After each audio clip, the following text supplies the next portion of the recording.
بسم الله الرحمن الرحيم قل أعوذ برب الناس ملك الناس إله الناس من شر الوسواس الخناس الذي يوسوس في صدور الناس من الجنة والناس۔ ترجمہ: قل کہہ دیجئے اعوذ برب الناس، میں لوگوں کے رب کی پناہ میں آتا ہوں، ملک الناس، جو لوگوں کا بادشاہ ہے، الہ الناس، جو لوگوں کا معبود ہے، من شر الوسواس، وسوسہ ڈالنے والے کے شر سے، الخناس، جو پیچھے ہٹ جانے والا ہے، الذی یوسوس فی صدور الناس، وہ جو لوگوں کے دلوں میں وسوسہ ڈالتا ہے، من الجنۃ والناس، وہ جنات میں سے ہو یا لوگوں میں سے ہو۔ ان آیات کی کچھ تشریح ہم نے کل عرض کی تھی۔ آج خصوصیت کے ساتھ اس صورت میں جس چیز سے پناہ مانگنے کا حکم دیا گیا ہے وہ ہے شیطان کے وسوسہ، شیطان کے وساوس۔ اللہ تعالیٰ کی 3 صفات ذکر کی گئی ہیں، قل اعوذ برب الناس، ملک الناس، الہ الناس، اور اس کے بعد ایک چیز سے پناہ مانگی گئی ہے اور وہ ہے من شر الوسواس الخناس، اس کے شر سے، اس شیطان کے شر سے جو وسوسہ ڈالتا ہے اور پیچھے ہٹ جاتا ہے۔ قرآن کریم کے اندر اللہ تعالیٰ نے ارشاد فرمایا کہ جب شیطان کو اللہ نے جنت سے نکالا تو اس نے اللہ کو یہ کہا تھا، ثم لآتینہم من بین ایدیہم ومن خلفہم وعن ایمانہم وعن شمائلہم، کہ میں ان لوگوں کو گمراہ کرنے کے لیے آگے سے بھی حملہ کروں گا، پیچھے سے بھی حملہ کروں گا، دائیں سے بھی حملہ کروں گا، بائیں سے بھی حملہ کروں گا، یعنی میرا جس پر جو وار چل جائے تو میں ضرور اپنی پوری کوشش کروں گا گمراہ کرنے کی۔ تو شیطان، جیسے میں نے عرض کیا کہ شیطان کو اللہ نے جو قدرت دی ہے وہ زیادہ سے زیادہ یہ قدرت دی ہے کہ وہ انسان کے دل میں وسوسہ ڈال سکتا ہے، بس انسان کے دل و دماغ پر، انسان کے اعضاء پر، ہاتھ پیر پر، آنکھوں پر، زبان پر قدرت نہیں دی شیطان کو کہ شیطان زبردستی کسی کی زبان سے کوئی بات نکلوا دے، شیطان زبردستی کسی کے ہاتھ سے کوئی کام کروا دے، یہ قدرت اللہ نے نہیں دی۔ اور قرآن کریم میں اللہ تعالیٰ نے یہ بھی ارشاد فرمایا، ان کید الشیطان کان ضعیفا، کہ شیطان کی تدبیر وہ کمزور ہے، یعنی شیطان کی تدبیر کے کمزور ہونے کا یہی مطلب ہے کہ وہ انسان پر حاوی نہیں ہو سکتا۔ اللہ تعالیٰ نے انسان کو زیادہ طاقت عطا فرمائی ہے تو وہ شیطان کے وسوسے کو بڑی آسانی سے اللہ کی پناہ میں آ کر اس سے بچ سکتا ہے۔ قرآن کریم کے اندر ایک دوسرے مقام پر اللہ تعالیٰ نے ارشاد فرمایا، ان الشیطان لکم عدو فاتخذوہ عدوا، کہ شیطان تمہارا دشمن ہے۔ سورہ فاطر کی آیت ہے، ان الشیطان لکم عدو، شیطان تمہارا دشمن ہے، فاتخذوہ عدوا، تو تم اس کو دشمن ہی سمجھو، اس کو اپنا دشمن ہی بنا کر رکھو۔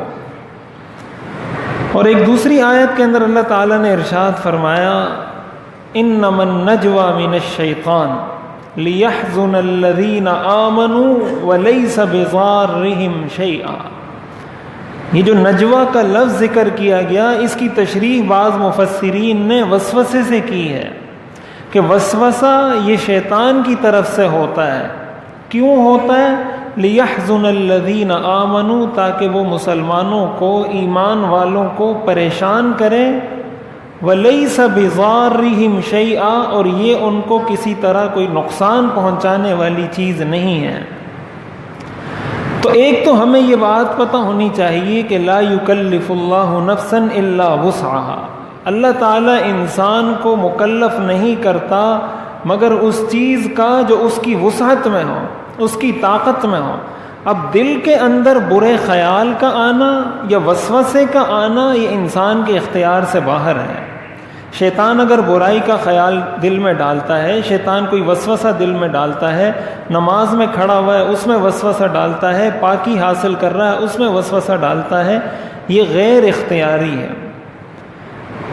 اور وسوسے کا آنا یہ ایمان کی نشانی ہے۔ علماء نے لکھا ہے کہ شیطان اس لیے کسی پر حملہ کرتا ہے جب وہ دیکھتا ہے کہ اس کے دل میں کچھ ایمان ہے۔ چور اس گھر میں جاتا ہے، ڈاکو اس گھر میں جاتا ہے جہاں اس کو پتا ہو کہ کوئی خزانہ ہے۔ اگر کوئی خزانہ ہی نہیں تو وہاں نہ چور جاتا ہے نہ ڈاکو جاتا ہے۔ تو شیطان یہ ایمان کا چور اور ایمان کا ڈاکو ہے۔ یہ اس گھر پر، یہ اس دل پر حملہ کرتا ہے، اس انسان پر حملہ کرتا ہے جس کے دل میں کچھ ایمان ہو۔ چنانچہ یہ حدیث میں نے کل ذکر کی تھی، صحیح مسلم کی حدیث ہے، حضور علیہ الصلاۃ والسلام سے جب صحابہ نے یہ عرض کی کہ ہمیں اپنے دل میں ایسے خیالات محسوس ہوتے ہیں، یتعاظم احدنا ان یتکلم بہ، کہ ہم اپنی زبان سے اس بات کو نکال دیں، ایسا ہم کر نہیں سکتے۔ ہم جل کر کوئلہ ہو جائیں یہ بات ہمیں آسان لگتی ہے بنسبت اس کے کہ وہ خیال یا وہ وسوسہ جو ہمارے دل میں آیا ہے اس کو ہم اپنی زبان سے نکالیں، اتنا برا وسوسہ آتا ہے ہمارے دل میں۔ تو حضور علیہ الصلاۃ والسلام نے فرمایا ذاک صریح الایمان، یہ حقیقی ایمان کی نشانی ہے۔ اس کا مطلب ہے تمہارے دل میں ایمان ہے، اور ایمان ہونے کے باوجود اس وسوسے کو تم نے برا سمجھا ہے، اس کو تم نے اچھا تو نہیں سمجھا کہ وسوسہ آیا تو تم نے اس کو اچھا سمجھ لیا ہو۔ تو تمہارا برا سمجھنا یہ تمہارا اختیاری فعل ہے، اور تمہارے دل میں وسوسے کا آنا یہ غیر اختیاری ہے۔ تو گویا تم نے اپنے اختیار سے ایک برائی کو برا سمجھا، اللہ تعالیٰ اس پر تمہیں اجر عطا فرمائیں گے۔ چنانچہ حضور علیہ الصلاۃ والسلام کا ارشاد ہے، بخاری اور مسلم کی روایت ہے، آپ نے فرمایا ان اللہ تجاوز لی عن امتی ما وسوست به صدورها ما لم تعلم او تتکلم۔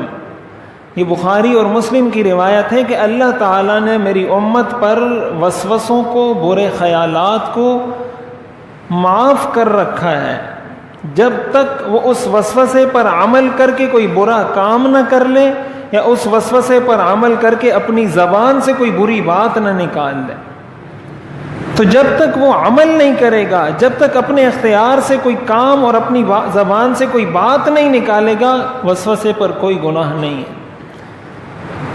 اور پھر وسوسہ جو شیطان کی طرف سے آتا ہے، عقائد کے اندر وسوسہ شیطان ڈالتا ہے۔ توحید کے بارے میں کبھی انسان کو شک میں ڈالتا ہے، عقائد کے بارے میں، کبھی رسالت کے بارے میں، کبھی آخرت کے بارے میں۔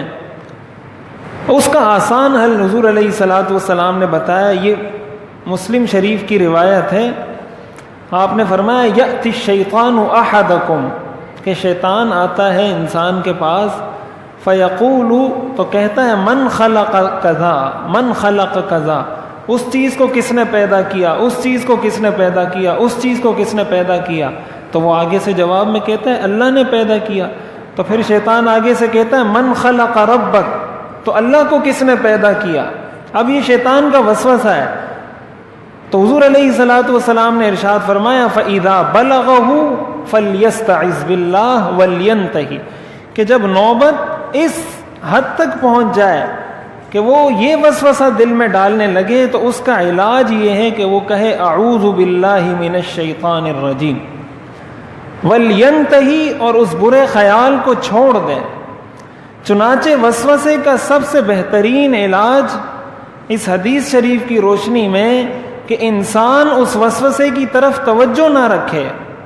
جب انسان توجہ رکھتا ہے اس وسوسے کی طرف، یا شیطان سے بحث مباحثہ شروع کر دیتا ہے اس کا نتیجہ یہ ہوتا ہے کہ شیطان اس برائی کے اندر، اس برے خیال کے اندر دھستا چلا جاتا ہے. اور دوسرے نمبر پر اس کا علاج یہ ہے کہ وہ اللہ کی پناہ میں آ جائے، وہ ذکر کر لے. اس ذکر کی برکت سے شیطان کا وسوسہ ختم ہو جاتا ہے.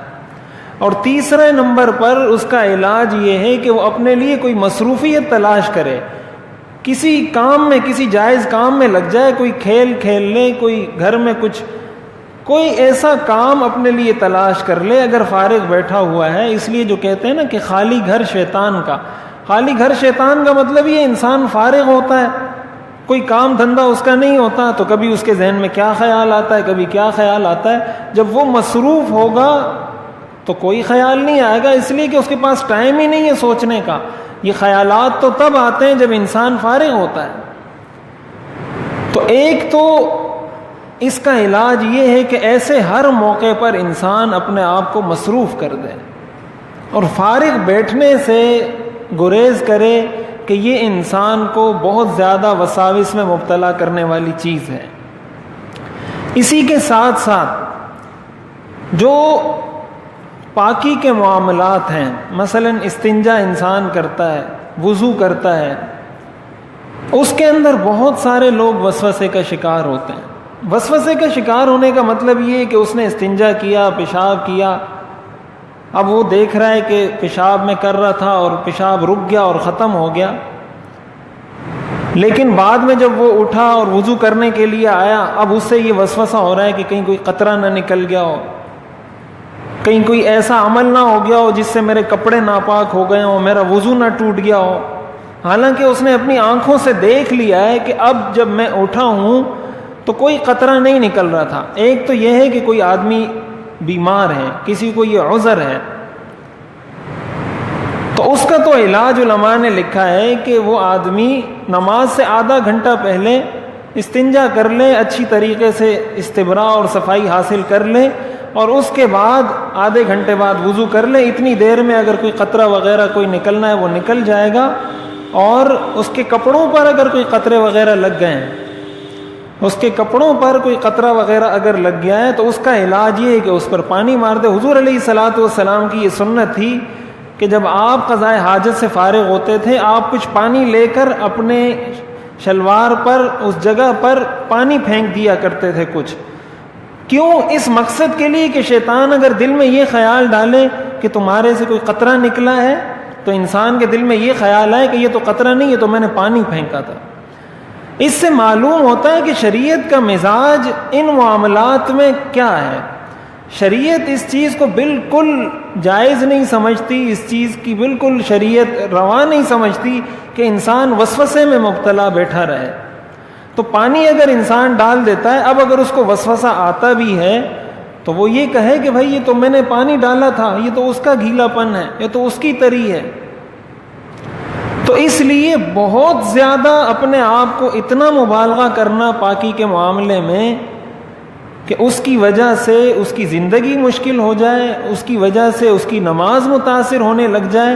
وہ نماز میں کھڑا ہوا ہے اور سوچ رہا ہے کہ پتہ نہیں میرا وضو ہوا یا نہیں.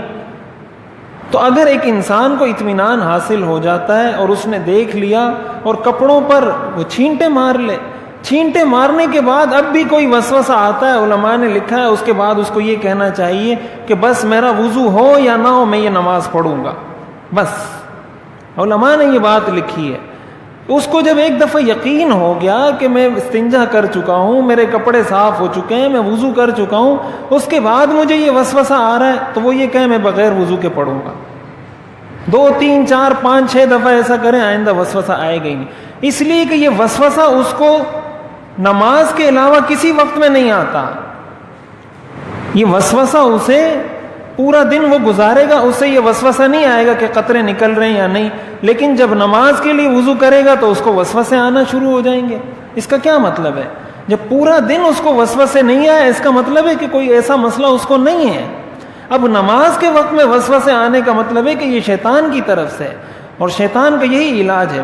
حضرت عمر رضی اللہ تعالیٰ عنہ کے بارے میں آتا ہے کہ وہ ایک دفعہ نماز پڑھ رہے تھے، تو نماز میں وہ اپنی ان 2 انگلیوں سے اشارہ کرنے لگے، یوں ان 2 انگلیوں سے. تو جب فارغ ہوئے نماز سے تو صحابہ نے پوچھا کہ آپ اپنی نماز میں اشارے کر رہے تھے 2 انگلیوں سے، اس کی کیا وجہ تھی؟ تو حضرت عمر رضی اللہ تعالیٰ عنہ نے فرمایا کہ شیطان آیا اور مجھے کہنے لگا کہ تمہارا وضو نہیں ہے، تم بغیر وضو کے نماز پڑھ رہے ہو. تو میں شیطان کو کہہ رہا تھا کہ مجھے 2 گواہ لا کر دو، 2 گواہ لا کر دو تاکہ میں تمہاری بات مانوں کہ میرا وضو نہیں. کس نے تمہیں کہا میرا وضو نہیں؟ تو یہ اس کا علاج ہے. اس کا علاج یہ کہ انسان اس چیز کو اپنے دل سے جھٹک دے. اور اس سے ہمیں یہ معلوم ہوتا ہے کہ یہ وسوسے کا آنا یہ اولیاء کو بھی آتا ہے، بزرگوں کو بھی آتا ہے، نیک لوگوں کو بھی آتا ہے.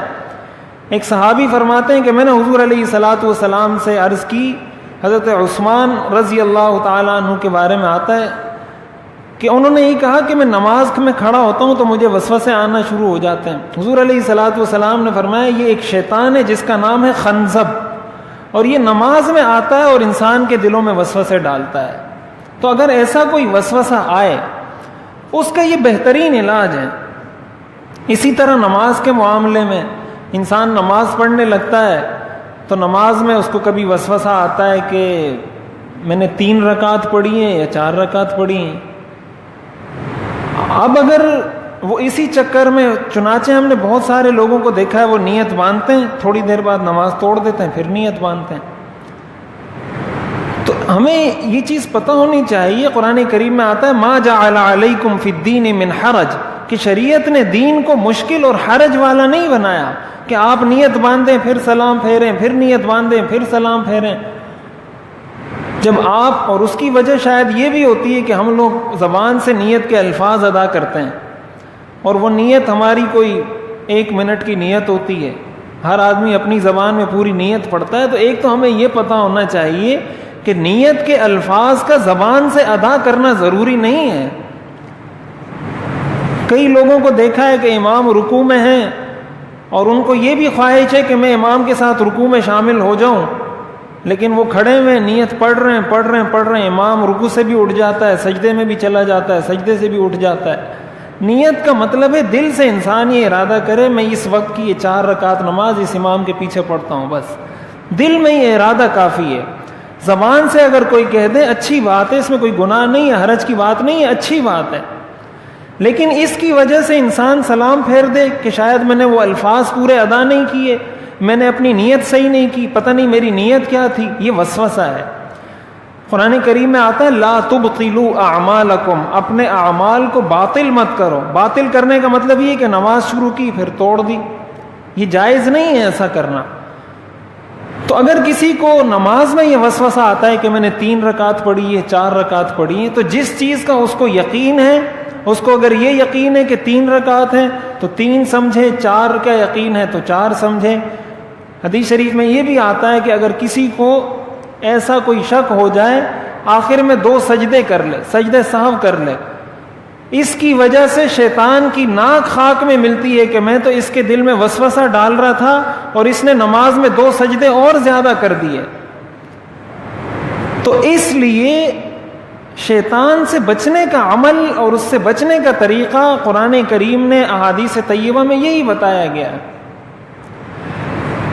تو علماء نے لکھا ہے کہ شیطان کا وسوسہ یہ تو ایمان کی نشانی ہے، لیکن شیطان کے وسوسے کو اپنے اوپر حاوی کر دینا یہ جہالت کی نشانی ہے. شیطان کا وسوسہ تو اس وجہ سے آتا ہے کہ دل میں ایمان ہے، لیکن اگر کوئی اپنے اوپر اتنا حاوی کر لیتا ہے کہ اس کی وجہ سے اس کی زندگی متاثر ہو جاتی ہے، یہ جہالت کی نشانی ہے، یہ کم عقلی کی، بے وقوفی کی نشانی ہے. جب شریعت نے آپ کو کہہ دیا، مثلا ایک شخص ہے اس کے پاس پانی ہے، وہ وضو اور اس پر غسل فرض ہے، اس نے غسل کر لیا پانی سے، اور ایک شخص ہے اس کے پاس پانی نہیں تھا اور اس پر غسل فرض تھا، اس نے تیمم کر لیا. شریعت کی نظر میں تو دونوں برابر ہیں. اب تیمم والا شخص اپنے آپ کو یہ سمجھتا رہے کہ میں نے تو غسل نہیں کیا، میں تو نہایا نہیں ہوں، پتہ نہیں کہیں میرے کپڑے پر نجاست نہ لگ گئی ہو. تو شریعت کی نظر میں تو دونوں برابر ہیں. ایسا ہرگز نہیں کہ وضو کرنے والے کی فضیلت زیادہ ہے اور تیمم کرنے والے کی کم. شریعت بالکل دونوں کو برابر کا درجہ دیتی ہے. اسی طرح بعض لوگوں کو کبھی راستے میں کوئی چھینٹے پڑ گئے کپڑے پر، کبھی کوئی پانی پڑ گیا، تو اب وہ پریشان ہوتے ہیں، پورے کپڑے کو دھو دیتے ہیں. علماء نے یہ بھی لکھا ہے کہ اگر آپ کے کپڑے پر چھینٹے پڑ گئے اور آپ بھول گئے کہ اس پہ پڑے تھے یا اس پہ پڑے تھے، جہاں کا آپ کو یقین ہو کہ اس والی سائڈ پہ دائیں جانب پڑے تھے، اس جگہ پڑے تھے، اس جگہ کو پکڑ کے دھو دیں بس، اور شریعت کہتی ہے آپ کے کپڑے پاک ہو گئے۔ جب شریعت نے یہ بات کر دی کہ آپ کے کپڑے پاک ہیں، تو اب آپ کو یہ ٹینشن لینے کی کیا ضرورت کہ ہو سکتا ہے اس جانب میں لگا ہو چھینٹا، ہو سکتا ہے اس جانب میں لگا ہو۔ شریعت کہہ رہی ہے جس جانب کا آپ کو یقین ہے اس جانب سے اس جگہ کو دھو لیں، اور دھونے کے بعد اس کو چھوڑ دیں، آپ کے کپڑے پاک ہو گئے۔ تو یہ وہ چیزیں ہیں ہمارے ہاں جب کسی نوجوان کو کہا جاتا ہے کہ بھائی مسجد چلو نماز پڑھنے، تو وہ کہتے ہیں میرے کپڑے پاک نہیں ہیں، میرے کپڑے صاف نہیں ہیں۔ تو بہت ساری چیزوں کے اندر ہم وساوس کے اندر مبتلا ہوتے ہیں۔ تو عبادت کا معاملہ ہو، اسی طرح انسان کے دل میں کبھی یہ وسوسہ آتا ہے کہ شاید میں ریاکاری نہ کر رہا ہوں۔ نماز پڑھتا ہے تو انسان یہ سوچتا ہے کہ شاید لوگ کہہ رہے ہوں گے کہ یہ کتنا اچھا آدمی ہے، یہ کتنی اچھی نماز پڑھتا ہے۔ حضرت ڈاکٹر عبدالحی عارفی رحمۃ اللہ علیہ فرماتے ہیں کہ میرے پاس ایک شخص آیا اور اس نے مجھے کہا کہ میں جب سجدے میں جاتا ہوں تو میرے دل میں عجیب و غریب قسم کے خیالات آتے ہیں، طرح طرح کے ایسے خیالات آتے ہیں کہ میں بیان نہیں کر سکتا، تو میرا تو نہ سجدہ ہوتا ہے نہ نماز ہوتی ہے۔ وہ فرماتے ہیں میں نے اس کو کہا یہ سجدہ مجھے کرو، یہ سجدہ مجھے کرو۔ تو اس نے کہا ایسا کیسا ہو سکتا ہے حضرت، آپ کو میں کیسے سجدہ کروں؟ تو کہا یہ سجدہ کس کو کرتے ہو؟ کہا اللہ کو۔ کہا جب اللہ کو کرتے ہو اللہ قبول کرے گا۔ جب تمہارے دل میں یہ بات ہے کہ یہ سجدہ میں اللہ کو کر رہا ہوں اور کسی انسان کو تم یہ سجدہ نہیں کر رہے، تو پھر اس کے اندر ریاکاری کا کہاں سے شبہ؟ حضرت علامہ رشید احمد گنگوہی رحمۃ اللہ علیہ نے لکھا ہے کہ جس شخص کو پوری زندگی نماز میں کبھی مزہ نہیں آیا، میں ایسے شخص کو دل کی گہرائیوں سے مبارکباد دیتا ہوں۔ علامہ رشید احمد گنگوہی، ان کو ابو حنیفہ وقت کہا جاتا ہے، یہ علماء دیوبند کے سرخیل ہیں۔ انہوں نے کہا کہ جس شخص کو اپنی ساری زندگی نماز میں مزہ نہیں آیا، میں ایسے شخص کو دل کی گہرائی سے مبارکباد دیتا ہوں، اس لیے کہ اس کو مزہ نہیں آ رہا پھر بھی وہ پڑھ رہا ہے۔ جس کو مزہ آ رہا ہے وہ تو ہو سکتا ہے مزہ لینے کے لیے پڑھ رہا ہو، اس کو لطف حاصل ہو رہا ہو، لیکن اگر کسی کو یہ لطف بھی حاصل نہیں ہو رہا اور اس کے باوجود وہ پڑھ رہا ہے، اس کا مطلب یہ حقیقت میں اللہ کے لیے پڑھ رہا ہے۔ اسی طرح حضرت ڈاکٹر عبدالحی عارفی رحمۃ اللہ علیہ نے لکھا ہے کہ کوئی شخص ایسا ہے جو بالکل فارغ ہے، اس کا کوئی کام نہیں ہے، اس کے اوپر کوئی ذمہ داری نہیں ہے، وہ شخص آتا ہے، وضو کرتا ہے، تحیت المسجد پڑھتا ہے، نوافل پڑھتا ہے، تکبیر اولیٰ میں شریک ہوتا ہے، صف اول میں نماز پڑھتا ہے، دعا کرتا ہے، نماز کے بعد بیٹھا رہتا ہے۔